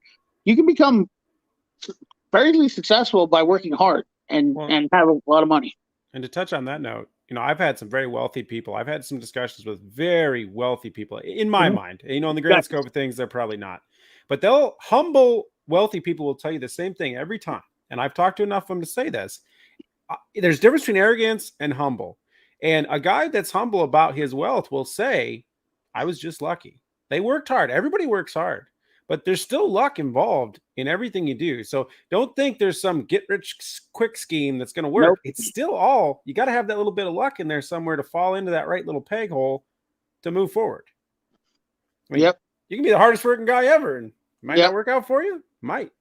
Larry Croft, you're not wrong. I mean, I don't want to get too I have All Harbor Freight. They're the best ever. For sure, Robert's Garage. I love it. Until you need a scan tool to bleed. Yeah, but you can get by with doing bleeds without doing brake bleeds. I do have a way to do that. In the wintertime here in Iowa, we just skid on ice. If you need to do an automatic brake bleed, Dave. I kid you not, works like a champ. I've done it before when I didn't want to hook the scan tool up, believe it or not, because an automatic brake bleed is just cycling the ABS. Yeah. So I know you're down south, Dave, so that's probably going to be like, oh, you son of a gun, you got me. But, yeah. Find a good sand pit. Sand pit's an option, too. Yeah, sand pit. You could do that. Yep. 402, yeah, the wrecker trucks and the police cars have fun while my dad was drinking a Budweiser on lunch break at the Ford dealership. That's why I want to have a shop. Oh, yeah, absolutely. You definitely want to have your own shop. It's the time. If you're a mechanic and you're skilled, if you're not working for yourself right now, I mean, I hate to say that because some shops are going to lose some good mechanics, but if you are a good mechanic, and I consider myself skilled enough that I don't need to work for somebody. And I don't want to be arrogant about this or whatnot, but let me just put this to you. If you can read PIDs and data on a scan tool and you're good with scan tools, moderately good, and you're good at engine swapping, transmissions, and you can do brakes and suspension fairly without having any trouble, you should be working for yourself because you're wasting your time working for a shop, and a shop will try to screw you out of making money. And I know a couple of shops here. We got some guys around here. They're complaining about not working, but they don't want to pay guys. And then they want to bitch when they come in and say, this guy's not doing this and this guy's doing that. I can understand there's some guys that need learning, but if you're not going to be willing to help them, that's another thing is, and I don't know what your perspective is on that. But I'd like to hear that. What do you think about getting these young guys into it? And, so keeping them out of schools and having somebody that, like if you were to have an apprentice, for instance, if you were to have an apprentice, do you feel like you should just say, hey, go do this, and he should be able to understand it if it's an easy task? Or do you feel like you should be teaching him, kind of working beside him?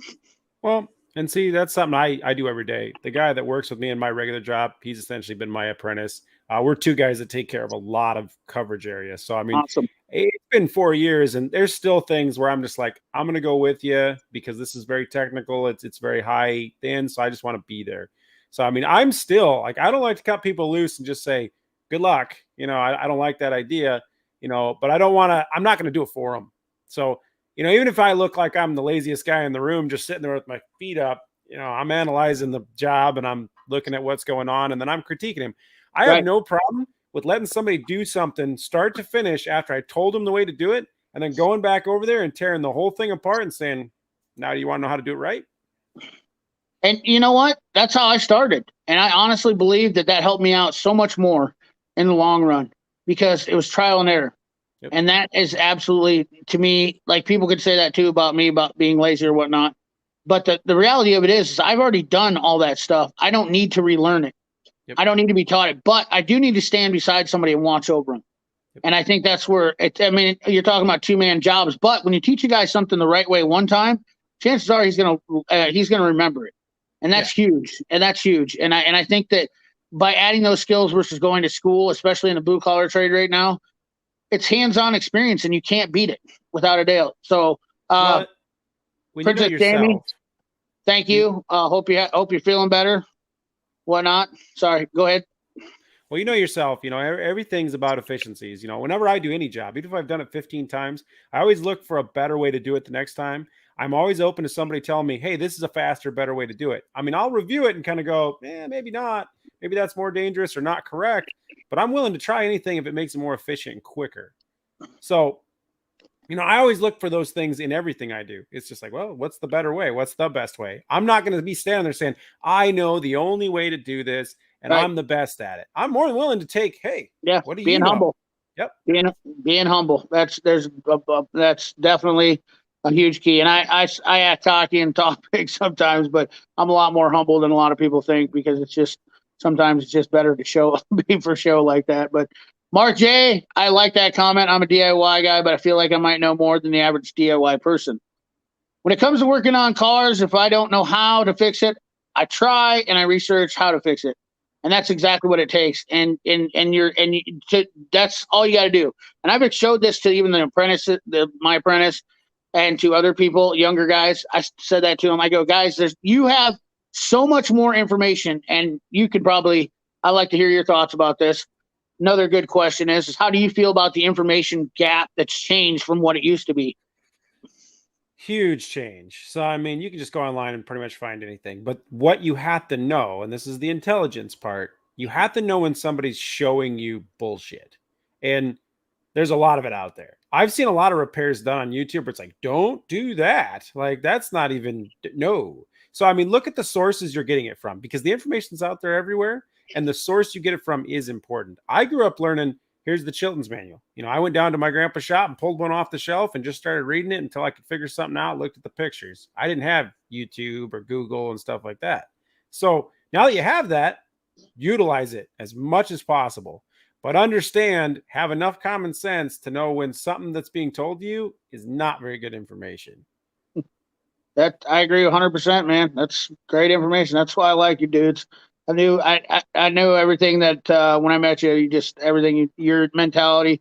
That's Iowa mentality, maybe. I don't know. I don't want to sound like I don't want to be that guy. We don't need to start that. I don't want to be that guy, but bartered with my dentist and made some art sculptures. Hell yeah, dude. You can barter with anybody. You'll be able to barter with anybody these days, guys. Yep. 106 in the chat. Hit that like button, friends. I'm poor. I just got money from YouTube. I just get money from YouTube. Oh, God. Made me think of Michael's get-rich-quick scheme on The Office. Yep. Vortex were way better before 07. Yep, I agree with that. Yeah. Just because you have businesses doesn't mean you have all the money. People said that to me, and I was like, yeah, okay. Yeah, you're right. That's another thing is businesses are still having to pay a lot of money in taxes and insurances and stuff like that, and that definitely is oversight in a lot of it. I can promise you that. And you got building costs, you got electricity, you've got tool costs, and tool costs goes that with a lot of different companies. Doesn't matter what you call it. You got equipment cost, I guess is what it would be referred to as. But better off starting your own. Absolutely. Let's see if we can get caught up here in the chat. I just want to work on my junk in the woods. I agree with that. Wait a second. What? Huh? He's got junk in the woods. Come on now. His junk cars. I thought he said he wanted to work on his junk in the woods. That was kind of weird. I worked on the side. Okay. I went there. Work $75 an hour. Absolutely, dude. Side jobs, man. This is what we need to get back to. Yep. Vehicle Service Pros. Hey, thank you for adding the article in there again for what was written up on me. I appreciate that, Pat. Micro is awesome. Absolutely. Catching up here. Must be a little bit behind from Big Fitzy. But I'm with Wasted Talent Fabrications there. Chopcat, are you sure you want to be with Wasted Talent? Because he's talking about working on his junk. It depends on the person, really. Right, Shop? Michael Puff and stuff. Crazy busy with so many cars to repair in the shop. People are pulling cars out of barns and fields. Absolutely, dude. That's another great one there. We have an opportunity. Let me see how far down I am. We're gonna circle back to this one here, Michael Puff and stuff. Kids want to learn and trade. We're gonna circle back to that one though. Cletus, you have all the money. Only handkerchief looks like the one you grabbed. Oh yeah, dude. I always carry a handkerchief with me. I always enjoy watching and learning and helping stuff. Absolutely, dude. And that's what this is all about. Everybody's involved in these channels, and that's the cool part about it. St. Dream Mechanical in Canada. Hell yeah, listen to this fella right here. In Canada, we got to do oil changes with the vehicles running because it's so cold here almost all year. Nice. Oh yeah, dude. No two Polish toys scenario glues. that definitely, it's real deal shit right there. That's you don't have to have a hoist, that's for sure. You don't have to have a hoist. You don't have to have a bunch of fancy tools to always get stuff done. And today's market with tools are way better than they used to be 20 years ago. So you have a big variety of good stuff to choose from. So you don't have to buy the Snap-on to be a good mechanic nowadays neither. Scotty Kilman is the best resource. That is false. 100% false, Kermie Shop. I have multiple repair manuals, and that's how I research. There you go, Mark J. I learned from a lot of those old books. Didn't own a computer until I was 29. Absolutely. Them old books, if you were a reader and you were smart about it, that's a lot of good mechanics, Dave, and I know you're a good mechanic because I've watched your videos, your fuel pump. Everything you do tells me that you're definitely a skilled guy. You got 80 more people than Coastal in here. Weird. I apologize. I don't know. Coastal. You got the power. You got the money. Yeah. I got to get out, guys. Y'all have a great night. I like you fellers, even if give you all a hard time. I appreciate that, Cletus. Appreciate you joining the chat. Cletus, you're going to go live in the van down by the river if you're depending on your YouTube. Tom M, ACP. Cletus, good night. Probably so if even. Trying to catch up here. We got to circle back that wasted talent, maybe. Love all the chats in here. Good evening, Country Mile Garage. I see you for a Snap-on hat now, Blueberry. You trying to get me all sexed? Oh yeah, dude. Always. Look at that. I even keep I'm mini pearled out. I keep the mini pearl tag on. Love this little Snap-on hat. That's like a $3,000 Snap-on hat. I think the last purchases that I made with it. I heard you say you have a family, had a bar. How'd you get the start? Do you have the siblings? Yes. My brother is actually the one that started it. He was in the service industry, wanted to start his own bar. So it was cool. CP 110 in the chat. You are the dude. Thank you. Thank you, Power Stroke. Oh man. Just absolutely. See, you got a nice Snap-on hat. They go back. Hey, Theo. Nice mullet. MD Lee. Torque that mullet. Shade Tree. It's fresh. Absolutely. What's up, Power Stroke Drew? Okay, we're going to go back to that comment from. Let's go back here real quick, and then I'm going to go all the way. Mutt puffing stuff right here. Crazy busy with so many cars repairing the shop now. People are pulling cars out of the barns, fields, and getting them running. What do you think about that, dude? Well, and I'll just start off maybe on a side tangent on this. You know, if you go back to when everybody was saying old Mopars were the $1 million at auction, that blew up. It was like, okay, you can go out and buy a Hemi Cuda and it's going to cost you just stupid money. And then you had industry that was created to restore Dodges. And then the value went to crap. I mean, they all kind of fell off. And it's the perfect example. So people should go out and restore these things, pull them out of the barns, pull them out of the trees, whatever, get them back on the road. It does kind of devalue the market to a sense. But that's kind of the cost of doing it. So, I mean, yeah, are you gaining? Are you going to have $100,000 car when you're done? Nah, you're not. But if you enjoyed it and you learned something. Great. Exactly. And no matter how you get that sumbitch on the road, you get it on the road, and if you want to make something cool that wasn't cool, I mean, you got all these old cars that are sitting out here that people are they're just rotting away. Yep. And even if you took a modern day car and put a different old transplant, I don't care if you just put a 350. Yeah, exactly. Like the Volvo. Finding new ways to be inventive and recycle the stuff instead of buying the new stuff or wasting your money on the new stuff. I am a big advocate of I want to take an old truck and, like we know that zip ties and bias splice. He took us forward, put a Cummins transplant in it. I think that's probably one of the greatest setups to have, in my opinion. But I like that. I like that mentality of just doing something like that instead of buying a new truck. Recycle something that's actually worth money, in my opinion. Yeah, it's not losing value. No. I tell people all the time, you know, I have a pretty vast collection of vehicles that all run and drive. They're all decent. None of them are super high end. None of them are super amazing. But, you know, everybody's like, oh man, you must have $100,000 in cars. You know, I don't know what I have. I do know that all the stuff that runs and drives right now, and I can throw through the list of 68 Suburban, 67 Galaxy, 64 Fairlane, 66 Impala, 65 Chevelle, 84 Camaro. All those vehicles running and driving, I still have less than a brand new F-150. Right. Because I found the right deals. I have a skill set that allowed me to repair them. I didn't have to pay somebody to get involved, and I was just in the right place at the right time. None of it was, hey, I'm just this ultimate car hunter. I just look a lot, and then occasionally you fall into a good deal, and it takes a lot of time to collect all those things, but it happens. You just got to be looking. Hell yeah, dude. That's fantastic. And you know what? It's showing people to inspire them to do something different. Well, and that's what I love it. You don't have to own. I mean, if you want to own a brand new Ford and deck it all out, and that's your cool car and you love it and you want to show that off, I'm not against you at all. Go for it. But don't think that you have to spend $40,000 on an old car. Just own one. Absolutely. Absolutely. Dude, you can put $20,000 into an old car and make it pretty badass. Yeah. And have it be reliable and whatnot. Speed Wrench, I'm definitely with you. I love the old cars and retrofits. I think that's the way to go nowadays. And you know what? You're saving yourself money. You're going to have something that's definitely way more. It's going to be a conversation piece wherever you go. You're going to light up the eyes of some of the old fellers. You're going to make the new guys go, what the hell is that? And the guys that are your age group are definitely going to be like, that's freaking awesome.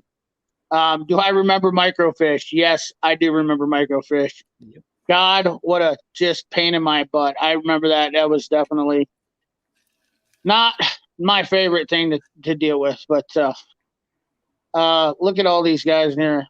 I WhatsApped you one of my favorite songs, CP. Do a reaction video for us. I'll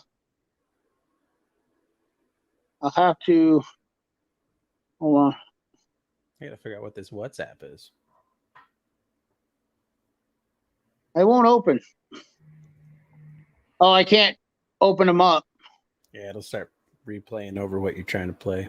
Yeah, I can't open it up right now because I'm on my stupid phone. So, and I'll probably mess something up, but I will definitely check that out. I definitely want to see that Shade Tree Mechanical.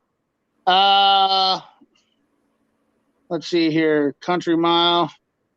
Gary, collecting parts and vehicles builds takes one time and budget. Yep. Want to get an F100 on the road under 5K. I think that's doable. I think that's completely doable for sure. With all these cars out here and parts laying around, people are just giving up. Rob 2112 from Cleveland. What's up? I transplanted a Cummins into my 84. Now 1 ton flatbed. Originally was a K5 Blazer, and the Sawzall came out of the welder. It was a truck. That's awesome. That's kind of stuff. What does Boomer Bill think about new cars? He thinks they're junk. Yep. I drive a 65 El Camino every day, and people nut up everywhere I go. That right there is the truth. And that's exactly why it's making this industry or making this stuff very popular, because it's forgotten classics that are being revived, and I think it's awesome. That's awesome. I didn't know you had a car collection that big. Boomer Bill is being called up to the stream. I don't know if you've seen Boomer Bill. Did you see Boomer Bill last night? Oh, yeah. Think a Detroit two-stroke is a Fiero would be an ultimate. Yeah. Yeah, that would definitely be the ultimate. I think Peg would definitely love that. He would definitely. Well, I don't know. He likes I think he said he didn't like them two-strokes.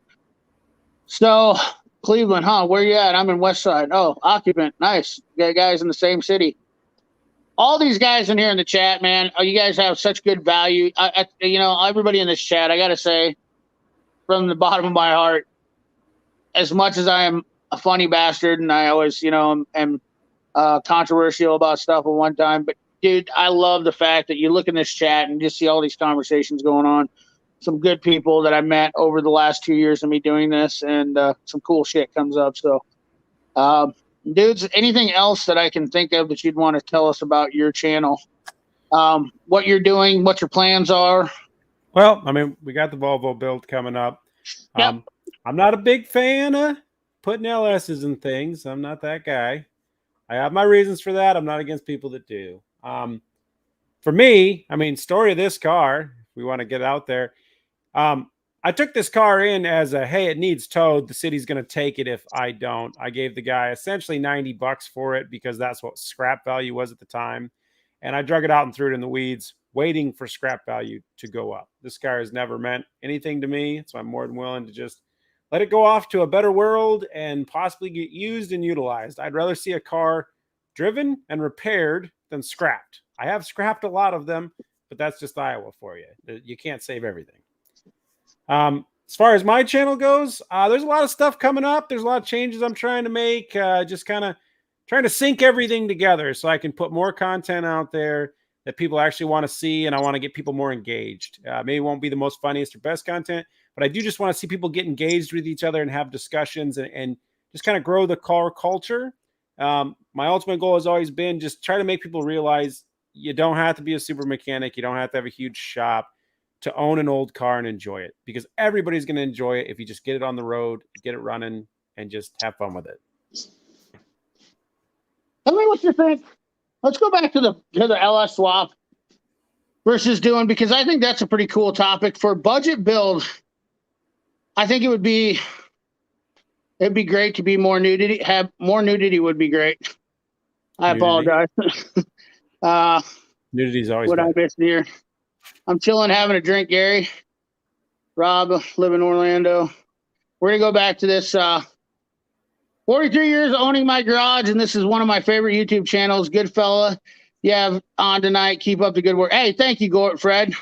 Appreciate you doing that, man. I appreciate you saying that. That means a lot to me. It really does. I love guys that have 43 years. I mean, you can't, the experience, I can't get that. I can't get that kind of experience when you're 43 years into it. And a lot of people don't respect that anymore. And that's because they think a piece of paper is worth more than actual work and service. I mean, you can't beat time in service, period. Yeah, absolutely, dude. And it's definitely a lost art. But I know a lot of guys make small block great again. I know a lot of guys are definitely on board with that. And I definitely, for a budget build, it's not a bad way to go. Learn to work on a carburetor. Yep. They're not that hard. Learn to time a motor. Learn to play with a distributor. You don't have to have a computer to make things run. No, LS swaps are great. I got to say, because I'm a technical guy with a lot of this stuff, I understand the value of an LS motor and fuel injection. Yep. I love fuel injection because you go out, you turn the key, it fires up. I mean, it's pretty hard to deny that. No, you can never make the argument against an LS motor. I mean, no, you can't. It's just not possible. No, but a lot of people do it, and I see where it becomes, the in thing to do. And I'm not really a trend follower. I mean, I'm a fat guy that wears bibs on YouTube. It is what it is. But I think at the end of the day, if you can put a small block in, go for it.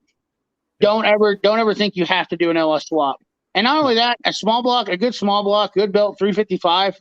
One of my favorite motors ever, believe it or not, was a 355 small block. Good stall for just a car to dick around with on the street. You're talking about 300 horsepower car, 400 horsepower car. How can you pass that up? Well, perfect example. My little 84 Camaro. We bought that car on a steal for $800. We threw it together with a motor I had sitting in an old truck that was rusted out. We just regasketed it, stuffed it in there with a rebuilt transmission, went through the drivetrain a little bit. And for under $3,000, we're driving an 84 Camaro that it'll chirp the tires in second gear and go sideways around the corner and still get 16 miles to the gallon out on the highway. You didn't need an LS. An LS would make it better. Yeah, but you don't need it. Larry Crosby, you just nailed it, CP. You're seriously one of the funniest men I've ever met. I could watch a B video or a story about emergency restroom break, and then a 1 to 18 wheels without kidding again. I don't know. EMP hits. Yeah, I mean, if you want to go conspiracy theorist, exactly. A small block will definitely, and I don't disagree with you, Edward Hall. There's definitely that thought in my mind that there's some problems because a fuel injected motor will can leave you stranded. You can get by on a little of nothing with a carbureted motor, and that's definitely not something that I want to do if I'm doing something. Like a small block motor is very simple, and that kind of stuff, like you may have a plugged fuel line or something like that, blow a fuel filter out. With a fuel injected motor, it can be finicky.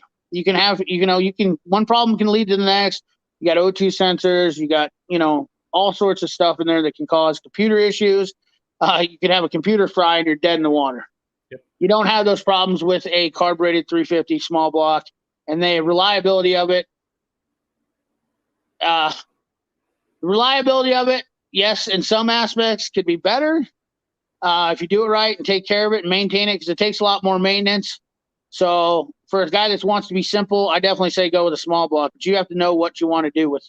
That's basically what it comes down to at the end of the day. Durf, I believe that's Fred. I think that's Fred. I haven't seen him for a while. Good to see you, Durf. Let's see here what we got. I know that was Smothered Chrome. What a great name. LS is a good engine swap, but it gets to the point where it's not cool because everyone is doing it. And that's exactly that's exactly what on. My carb small block fires up every time with no sensors or computers. And like Dave, you're a guy that knows how to tune them, and you got to have that done there. Well, I'm a guy that loves a manual choke. Everybody says that about. I'll convert carbs to manual choke. Why would you do that? So I can control it. I don't know how to make this thing start. Yeah, you can still put carbs on 5.3s too, or 6 liters. They're not. You can take an LS motor and do that. DD Speed Shop setting a distributor may be one of the most erotic, majestic things I've ever seen. His hair was blowing in the wind, and suddenly the highway star played out of nowhere. That sounds majestic. That does sound magical. Yes, Josh, magical. You can ask me a question. You don't have to ask me. Just ask the question. You can always just throw the question up in there, and I'll find you. Holly Sniper Kit is easy way to inject a small. It is, but it's expensive. $1,500 versus a good intake and carb. If you want to save money and have something that's simple, that's the thing. Is it's always going to be an argument. It simply is however you want to do it. That's all. I don't give a shit either way, But Holly, the reason why we're not running carburetors anymore is because of the engineers have them set up so that they run 200,000 miles with minimal maintenance. They weren't running 100,000 mile cars back in the day, and they weren't breaking down a lot. Well, and on that note, it's a fundamental issue now, and you can agree, disagree. I'll just make the statement. Yeah. People do not maintain their cars, period. So you had to build the car for that person. Dumb it down. Nope. I agree with you 100%. We're dumbing down the process for that reason. You're 100% right. True, but the fuel injector motors can go with sea level to mountains. Exactly. Finicky trade-offs. You're 100%. Like I said, once again, it's always an argument that you can go back and forth on because you have those things, but you have to be prepared for that too. So I know guys that are prepared for doing that, elevation changes and whatnot like that. It's just science. That's all there is to it. It's pure science on that.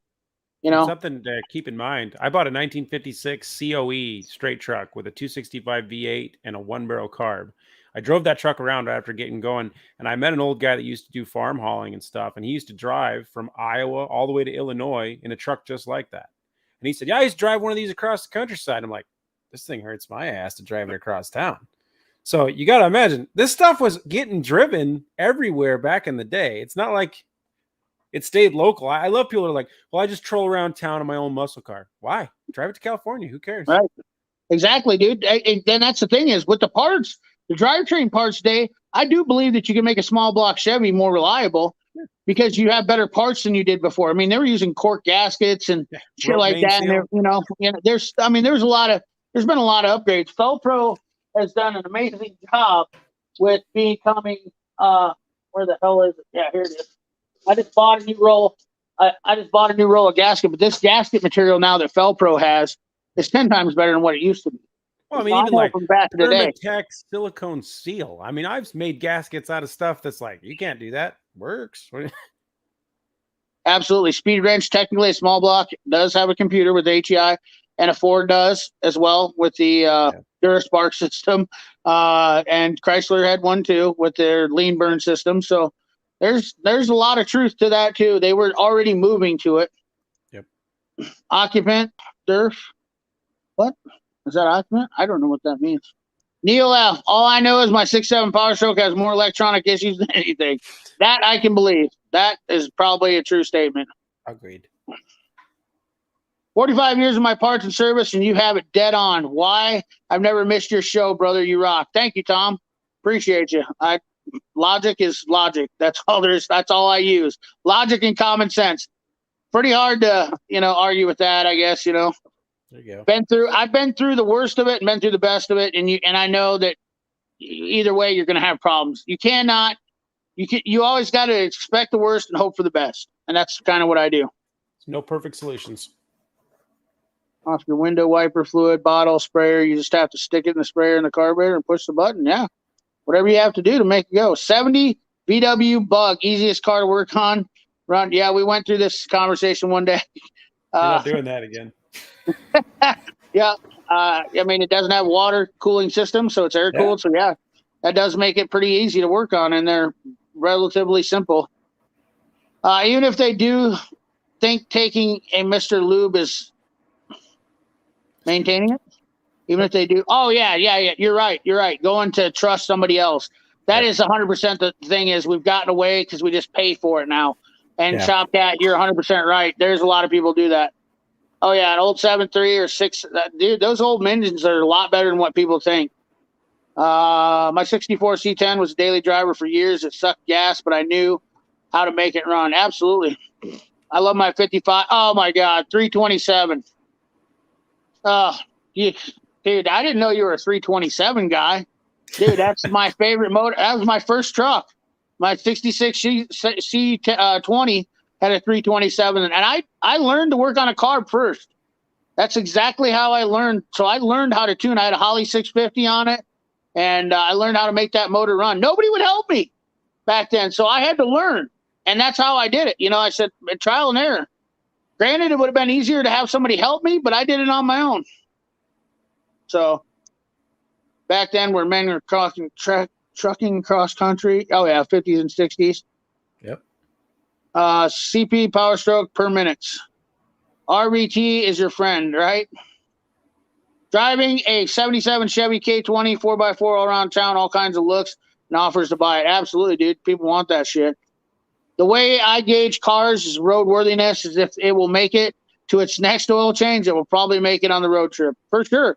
3,000 miles is a long ways. Yep. I mean, some people like to say you can go longer than that, but I personally am a 3,000 mile an oil change guy.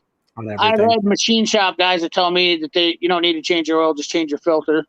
I've literally heard that from a machine shop guy. He said it was cheaper for him. Of course, he owned a machine shop, so why wouldn't he say that? That's return business. Right.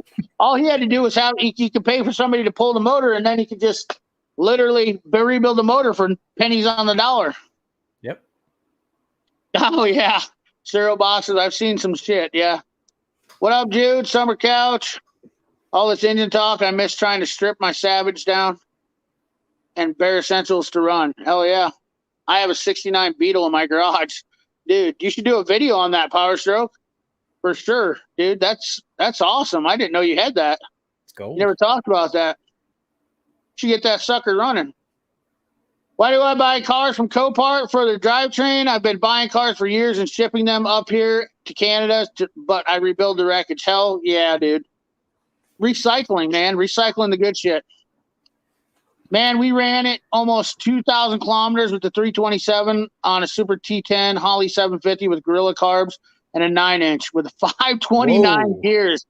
Wow. Hold on. Week straight, 4,000 RPM all day. Hard on bearings. So, dude, 327 likes those RPMs though, man. That's some Love the hard running 327. there. For sure, dude. By far my favorite motor. I wish the 5.3 they would. If you bore out the 5.3, they're 317s, but if you bore them out, I'd like to bore my 5.3 out, so it was a 327. Yeah, I grew up on Dad 17 bugs in the backyard while I was growing up. Rebuilt motors in no time. I can believe it. Yeah. What's up, Deal? Shade Tree, where you at? Rocky Mountain Race Week, dude. I want to go on Rocky Mountain Race Week. That's. What's your thoughts on Power Tour versus going on Rocky Mountain Race Week? I'd like to hear your thoughts on that. I mean, for me, I'd love to go on Power Tour. It's kind of something I've always wanted to do. It's kind of the one reason why I really sought after getting a 3-door Suburban, because I really like to just go and be the guy that's there to help people out. You know, there's a name for them. There's actually people that go to every stop, and they're just there to help anybody who needs help. Oh, yeah. I want to do that. You know, that sounds cool. Yeah. And as far as Rocky Mountain Race Week, I've never really been big into racing. I'd like to get more into it. Right. So I mean, it's an option, obviously, but I have wanted to just get involved in Power Tour and make it my thing at some point. It's always been a goal. I did. I mean, Shade Tree Mechanicals, pretty legit. If you guys don't know his channel, go check out his channel. You'll understand more. So while they weren't able to come down to America, Shade Tree built a 55, pretty badass car, gasser, definitely pretty sweet. I like it. Bare bones, roll cage in it, pretty badass. Him and DD Speed Shop did it, and pretty awesome little gig. But you definitely want to go check his channel if you're into cars, all that shit. Shade Tree Mechanical. Just a quick shout out, shameless plug to him. But I really dig his stuff. Just like that. Miles of Mayhem. He's a pretty hardcore rodder, is what I would call him. You know, I mean, like he's a diehard hardcore rodder, and that's the cool thing. Most fun I've ever had. And yeah, exactly. Community, yeah, absolutely, dude. That's exactly what I like about the car stuff. I mean, I literally started. I had a '66 was my first truck. What was your first car? My first truck was a '72 GMC K20 SM 465 4-speed, built 402 big block lift. My dad was good to me. I'm just gonna say that he made me build the whole thing myself from the age of 14 to 16, but it was worth it. Absolutely. So my first was a '66 Chevy pickup. I bought when I was 14 years old. I actually sold cattle. I mean, I'm a farmer. Don't get me wrong. I sold bred heifers that were crossbred Angus Holstein, and I sold 4 of them that I raised from the tit, and not mine, somebody else's, but nipple on bottle-fed calves. And I sold that and bought my truck at an auction on my own, paid $2,500 for it, and it was just freaking the best day of my life. The worst day of my life is when I wrecked that truck after building it and working on it and getting it going. I had a 4-speed Muncie in it. It wasn't a fast truck, but it had a lot of power because I, had it going good. Wrecked the truck. I want to get one back so bad, but I got out of working on cars because I had that truck and did so much stuff to it, and then I started working on cars. And it's one of the biggest downfalls of being a mechanic is you have a hard time working on cars all day and then coming home and want to work on cars. Now that I've gotten older, I've kind of got a little different aspect. What's your aspect on working? What do you think about working on vehicles? And it was always when I was younger, like I said, I worked with my grandfather pretty extensively. And, there was a thought for a long time to become a mechanic and get into that field. But I watched him do the same thing. He was a dirt track racer mostly, but he did start restoring some older cars as he retired. And he always said it too. He goes, I never wanted to do this stuff while I worked as a mechanic. But once he quit being a mechanic, he's restored a lot of really nice cars. And he says it himself. He's like, I never would have got into this if I still was a mechanic. Because he said, I just couldn't detach myself from the hatred I had for all this new stuff all day to then jump in and enjoy building an old car again. So my thing is now, not that YouTube's giving me freedom, but it's giving me a different perspective on what I'm going to do with being a mechanic. So I want to fix cars still. I still want to do it because I have the knowledge to do it. But I also want to have, with my new shop, when I'm trying to get built up, is I want to do retro stuff, and do that as a living. And I think that that'll afford me to be able to build my own and slow down because of the time and having the skills and being able to charge. I'm not going to book stuff out so I'm crazy busy. Yeah. I'm going to keep myself busy enough to make money, but I also want to have more fun.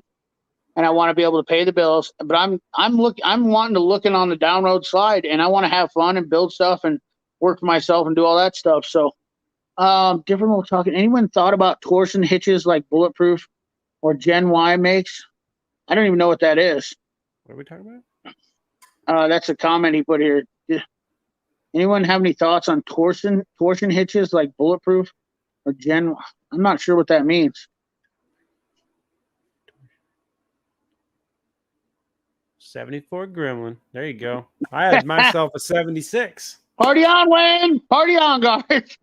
Yeah, That's dude, a pacer now. Everybody says that, and that's a pacer. Oh, that's right. You're right. That was a pacer, AMC pacer. You're right. Yeah, I do that wrong. We had an AMC. Everybody used to do that. I had a Gremlin for everybody, and everybody would roll up on you and be like, "Hey, Wayne's World." It's like, not the same car. We had a Hornet, and I got to tell you, that was one of the toughest cars we ever had, to be honest with you. I'll tell you, my 76, 258 inline six, Ford 4-speed top loader, and Jeep differential, we beat the living snot out of that car. I finally burned it up, and that motor was glowing. I got it hot so bad one day, and that was before you had your cell phone and you could go somewhere. So I just trucked her on down until I could shut it down, and that thing never started again. And that's when we went, you know what this thing needs? Dodge 440. And it got it. And that thing was mean with a 440 and a Ford 9. Hell yeah. Dude, I mean, I love this shit, man. That's just, I love hearing everybody's stories about the cars they had, and hard to transition from flat rate who's been doing this. Just enjoy. Yeah, it is hard. It's taken me 20 years to muster up the motivation to want to do that. I love to work on cars, but not if I have to fix. Yeah, I agree, man. Smothered Chrome. Hey, CP, do you have the tool hat video? Tool hat video. Can you do a tool hat video? Oh, because all the tool hats I have. Yeah, I could probably do a video on all my hats. That's do a hat tour. Yeah, it's ridiculous the amount of, because I don't know why I started. And I never used to wear hats until I started doing YouTube. No bullshit. Oh, yeah? No, I can show you pictures for years. That's why some people say they thought I was bald, but I used to comb my hair, and I was always about having short, high and tight, and yeah, both hell yeah, that's right. We had this on the other night. I never started wearing hats till I started doing YouTube. My first car was a '68 Plymouth Fury 3. Paid $800. Spent $100 on getting around it. Dude, just think of all the people. If you had, what's one car that you would want to have back if you could have that you sold? Is that a question for me? Yeah, that's for you. I'm a car hoarder, so I do not fit into this group. I have pretty much kept everything I've had. Things that I got rid of were either because I knew it was never going to get built. Things that I did build that I got rid of. Well, the one I want back, I'll throw it out there. 79 two-door Malibu. It was one of my very first cars. It came with a cage. It came mini tubbed. It was a car that was drag raced on a strip, and we turned it back into a street car. I didn't have a lot of money. I just built a small 355 for it. Everybody thought that car was fast. It was not. But I was building a really mean 454 for it, and I got to the point where the motor was done. I was going to put it in the car. I had the car painted, and I just got a good offer on it. It was one of those things where I always would say, cars are for sale. I always wanted to make that money. I was flipping cars all the time, and I do regret selling that car because I never put the motor in it, and I just put the motor on the shelf for something else. And the guy that took the car, like, I was 17 at the time, and he's like, don't worry, no kids will drive it. And I'm like, I'm a kid, dude. Like, you don't got to explain this to me. You'll take care of it. Great.